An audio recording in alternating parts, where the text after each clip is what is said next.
Would you rather keep your hair and have no libido, no confidence, and feel depressed all the time? Or would you rather lose your hair and feel extremely motivated, calm, confident, and have a high sex drive? Which one do you prefer? In this video, what we're going to do is take a look at DHT and specific ways that we can actually boost DHT levels in men. Now, before we get into the video, I do want to emphasize that DHT is not the sole driver behind male pattern baldness. And specifically, I want to outline that there are actually many causes and contributing factors to hair loss, which I'll cover in another video. Although personally, I prefer to boost my DHT, despite the fact that I know it won't be helping my hairline.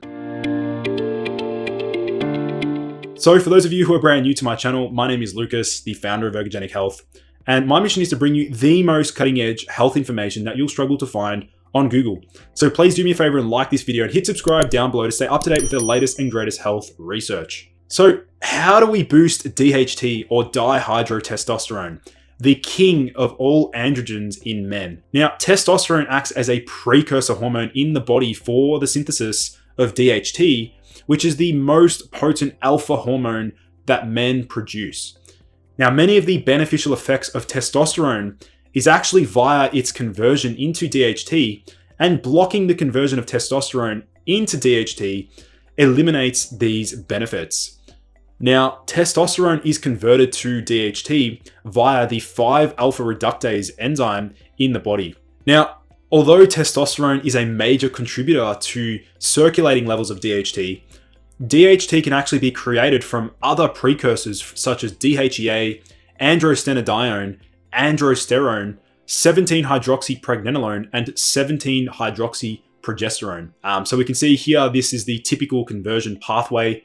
Testosterone via the 5-alpha reductase enzyme gets converted into dihydrotestosterone or DHT. So why would you want to boost DHT? Well, if you talk to any guy that's ever used a DHT blocker, perhaps they've used finasteride, dutasteride, or other DHT lowering medications, there are millions of men around the world that have been damaged by these drugs.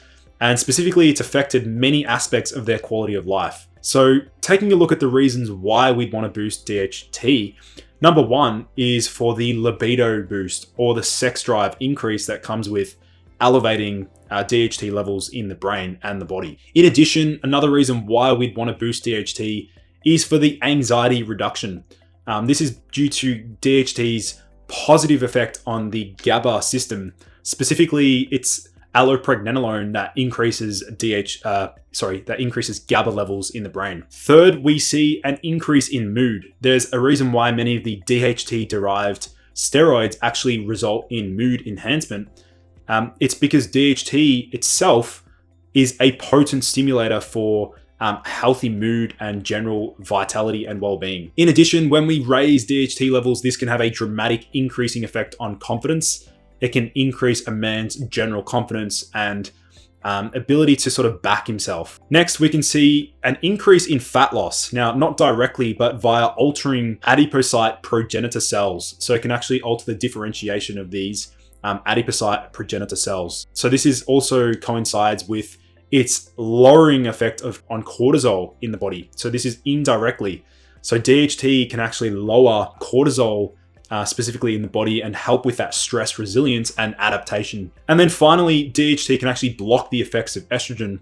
It can actually block the estrogen receptors and basically disable estrogen's effects in the body as well. So the very first DHT booster, a food source, a food way to increase DHT, is actually something known as sorghum or sorghum. Now, sorghum is a grain originally from Africa and is able to actually increase DHT production. Now, just caution though with sorghum as consuming it as a grain, it can actually result in gut irritation in high amounts due to its fiber content.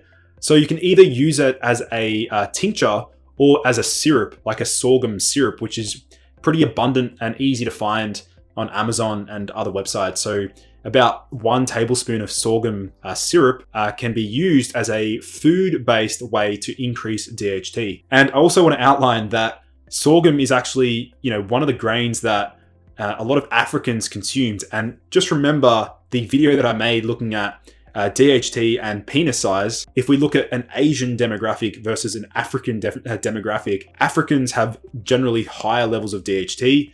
They also have an increased or bigger penis size versus Asian men, which we can see have lower levels of DHT, possibly due to all the white rice that they consume and soy and green tea and other things that lower DHT.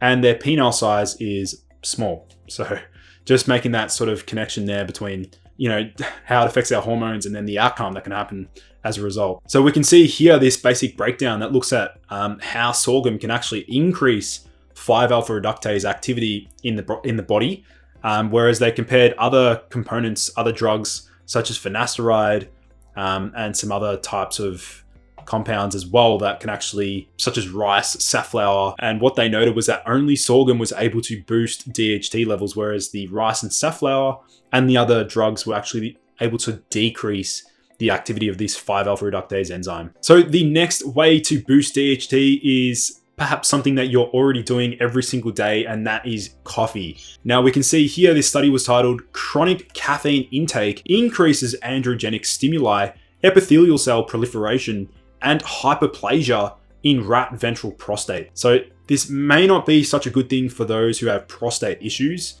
Caffeine is known to exacerbate and worsen benign prostatic hyperplasia, which is BPH. But we can see here that regular coffee consumption boosts testosterone and DHT levels, and caffeine supplementation at doses of 2 to 4 milligrams per day is able to boost DHT by 57%. Now, the dose would be about 160 milligrams to 320 milligrams per day for an 80 kilogram man, which is easily obtainable with 3 cups of coffee or 1 to 2 double espressos per day. So I'd love to get your feedback down below. Have you used coffee? Do you currently drink coffee, and how does it affect your general energy and well-being? Just drop a comment down below. Let's get a bit of a discussion going around coffee. Now, taking a look at some of these supplements to boost DHT. Number 1 is glycine, which is an amino acid, an anti-aging longevity amino acid. 3,000 milligrams plus per day can raise DHT. Creatine, 25 grams per day for 7 days, and then 5 grams maintenance, has been shown to raise DHT levels. Tribulus terrestris, it's a herb that is known to help with libido. That has also been shown to increase DHT. Cistanche extract, which is perhaps one of my favorite herbs that I've used and still use to keep my testosterone and DHT as high as possible naturally. I break down which cistanche that I use in my free testosterone training. So make sure you join that. That will be linked down below in the video description. Basically, it's a full training that goes through supplements we should be using, lifestyle hacks, and other biohacks to boost testosterone. So be sure to check that out. So as far as the cistanche extract, I'm using half a teaspoon in warm water every morning as a DHT booster. Then in addition, vitamin B1, because it's created via the pentose phosphate, the NADPH, which is a cofactor, it actually is created via that pentose phosphate pathway, which actually uses thiamine as a cofactor. And so large doses of vitamin B1 in the 400 milligram plus range can provide hydrogen atoms in the chemical reaction in the production of steroids, specifically DHT. Perhaps this is one of the reasons why a lot of guys feel great on high dose vitamin B1. Maybe that's one of the mechanisms behind which guys generally feel more motivated, better energy and things like that when they use high dose vitamin B1. Now, interestingly, there are some drugs that boost DHT. Nicotine is known to increase DHT levels. And then the epilepsy drug valproate is also known to increase DHT levels as well. Now, here's some really interesting research about how testosterone and DHT affect prostate cancer. What was really interesting, this study here was titled "Testosterone and DHT Tissue Levels in Recurrent Prostate Cancer." Now, this is yet another study which raises serious doubts about the so-called androgen hypothesis of prostate cancer. Now, the study found that androgen levels, and especially DHT, are drastically lower in prostate cancer. So 90% compared to people with benign prostatic hyperplasia. In fact, 1/3 of the prostate cancer patients included in the study had undetectable DHT levels in their prostates. So this is really interesting research. We're seeing that potentially DHT is not the main driver behind prostate cancer. If we break down the study further, they're looking at the median tissue levels of dihydrotestosterone were 91% lower in recurrent prostate cancer.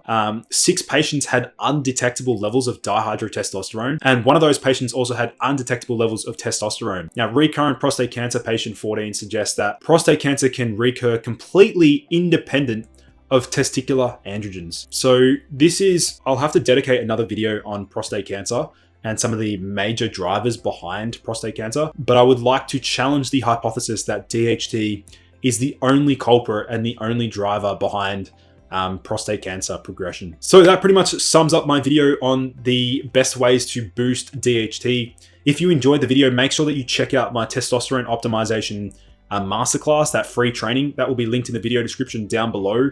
Make sure you join that. It goes through how I managed to boost my DHT levels and testosterone levels. So if you're interested, definitely check that out. It's a really comprehensive training. It goes through a wide variety of hacks that millions of men around the world need to know about. So thanks everyone for tuning in. I look forward to seeing you in the next video.